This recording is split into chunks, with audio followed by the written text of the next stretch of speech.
Jam hire mon bandiraɓe tedduɓe musidɓe sehilaɓe dingiral jamma bela hetto beela. Jamma bela ɓe mbi wona lacciri e saño saaha guela.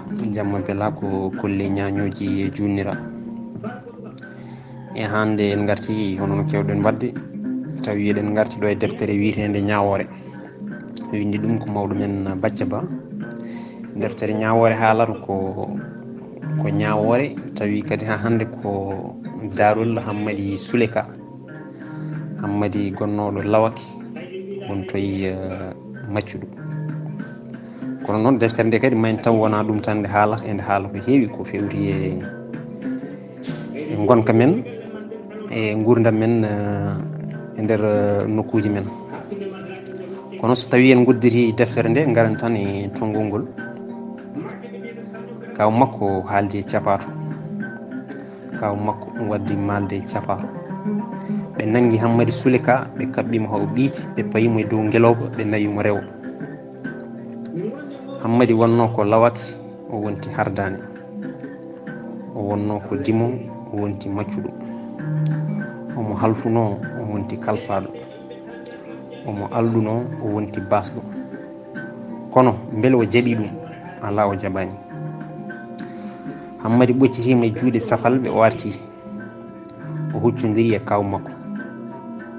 O ñaawi on ñawore waro hoore nde o ñawani hoore makko. Mawɓe jama laawi mbi kañumenne ina ñawanamo koye mumen. Tubakoɓe keeƴi hen gaddi ñawore mumen. Hunde nde wonti ñawore e dow ñawore.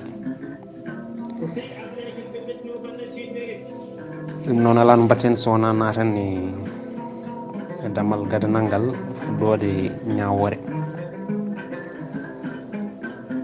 Kanko ko barɗo hoore, kanko ko jooɓiɗo fittandu, kanko ko barɗo ɓadiɗo mum no feewi kay. Ɓaadi mo wari ko kaw makko tan makket jiiɗiɗo e yummakko yumma e baba. Ko ɗum addimo ɗo e nde ɗo ñawore ngam o ñaawe ñawore war hoore. Ko ɗum artirimo e ngo wuro mawgo e yaañgo he ngo dille jirali hono Ndar. Kanko noon o wiyete ko Hammadi Suleka. Ñawore nde fuɗɗi ko ñande talata 16 lewru avril hitande 1990 hedde waktuji 10 subaka. E oɗo subaka jangɗo Hammadi ene jooɗi e cuurel tuumaɓe. Omo artiri yeeso, omo weddo guite bang yo bang. Cuurel ngel o jooɗi e mumgel woni koye nder suudu mawndu sanne windandu salle d'audience. Omo ƴeewa tabal gotal mawgal juutngal gongal yeeso makko. Jooɗorɗe kewɗe ina goni caggal tabal ngal. Jooɗorɗe noon potani jooɗorɗe wonnode hakkude nde ɓuri towde e mawnude. Jooɗorɗe tati ina keedi nde ñaamo, tati goɗɗe nano, ɗiɗi ina keedi e sawndu ñaamo, tati goɗɗe sawndu nano. Tabal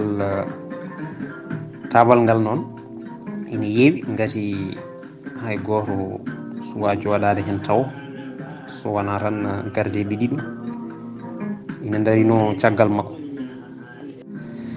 To banggue ñaamo tabal ngal damal suudu woturu ina wonno toon windandu salle de libération. Ɗum ko suudu to disnodirte ko fewti ñawoje. To banggue nano ina waɗi toon suudu wondu windandu salle de témoin. Ɗum ko suudu ɗo seedeji jooɗoro.